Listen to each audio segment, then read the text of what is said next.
হাতটা টান দিচ্ছি আমি, টান দেওয়ার পরে তখন আমি ওই যা বললাম যে আমার পাশে যারা সাইডে লোক ছিলি তারা বললাম যে একটা নাটি নিয়ে সাপটা মাইয়ে দিই।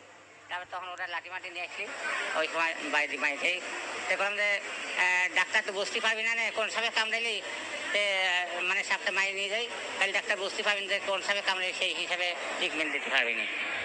আমি নিয়ে এসলাম সাপ। সেই না, অসুবিধে সমস্যা হচ্ছে না। না, আজকেই আমাদের হাসপাতালে এই বছরে একটা প্রথম রাসেলস ভাইপার বাইটের পেশেন্ট এসেছে।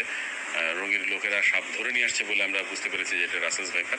একজন বয়স্ক মানুষ, 60 বছর বয়স্ক একজন ভদ্রলোক, উনি পেশায় কৃষক, উনি চর অঞ্চলে কাজ করেন, সেখানে উনি বাদামের ক্ষেতে কাজ করছিলেন। সেই সময় একটা সাপ রাসেলস ভাইপার আমরা দেখেছি, পরে সাপের বাচ্চা ওনাকে কামড় দেয় ডান হাতের বৃদ্ধাঙ্গুলে, কিন্তু সৌভাগ্যবশত কামড়টা ওনার নখের উপরে পড়েছে, যে কারণে সাপের দাঁত সম্ভবত ওনার শরীরে বেঁধে নেই। আমরা ওনার হাতে এবং শরীরের অন্য কোথাও পরীক্ষা করে কোনো ফ্যাং মার্ক বা সাপের দাঁতের চিহ্ন পাইনি।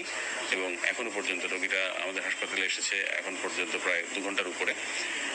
এর মধ্যে আমরা কয়েকবার রোগীকে দেখেছি, এখনো পর্যন্ত তার শরীরে কোনো বিষক্রিয়ার চিহ্ন আমরা পাইনি।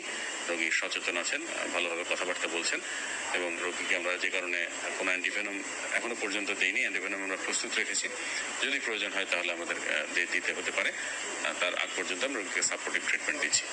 আমাদের পাবনা জেনারেল হসপিটালে সাপে কাটা রোগী মাঝে মধ্যে আসে, তবে রিসেন্টলি বিষাক্ত সাপ রাসেল ভাইপারের কথা যদি বলা হয়, আজকে আমরা প্রথমে পেয়েছি। এর আগে কয়েকদিন আগে একটা সাপে কাটা রোগী ছিল, সেটা আমাদের রাসেল ভাইপার ছিল না, আজকেই প্রথম পেয়েছি। তবে এ নিয়ে আতঙ্কিত হওয়া বা ভয় পাওয়ার কোনো কারণ নাই, কারণ আমাদের পর্যাপ্ত প্রস্তুতি রয়েছে। আমাদের ওষুধ, অ্যান্টিভেনাম এবং ট্রেইনড ডক্টর, নার্স সবাই আন্তরিকভাবেই প্রস্তুত।